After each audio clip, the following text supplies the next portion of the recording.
சேர்த்து கூடுதலாக 1-2 விஷயம். ஒரு நாள் தேநீர் குடிச்சிங்க, இன்னொரு நாள் நல்லா இஞ்சி எலுமிச்சம்பழம் சாறு போட்டு வெந்நீரில் கலந்து குடிப்போம். வெறும் இஞ்சி, வெறும் எலுமிச்சம்பழம்.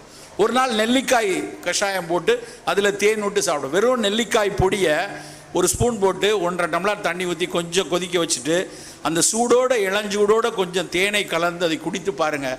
எவ்வளவு மிகச்சிறப்பான விஷயம் தெரியுமா?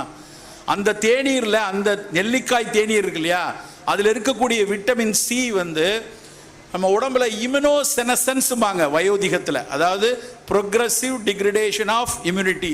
வயோதிகத்தில் ஒரு 70 வயசு 65 வயசுக்கு மேலே மெல்ல மெல்ல நம்முடைய எதிர்ப்பாற்றல் குறையும். அதை கூட மீட்டெடுக்கக்கூடிய தன்மை எலுமிச்சம்பழத்துக்கும் நெல்லிக்காய்க்கும் தேனுக்கும் இருக்குது நண்பர்களே. நம்ம ஏன் தினம் ஒரு நாள் அப்படி ஒரு தேநீர் குடித்தா என்ன தப்பு? எதுக்கு தினம் ஒரு 3 ரோசஸ் டீ, அதில் அதிமதுரம் போட்டிருக்கு, அஸ்வகந்தா இருக்குன்னு டிவியில் ஒரு பாட்டி சொன்னால் அதை போய் 100 ரூபாய்க்கு வாங்கிட்டு இருக்கோம்?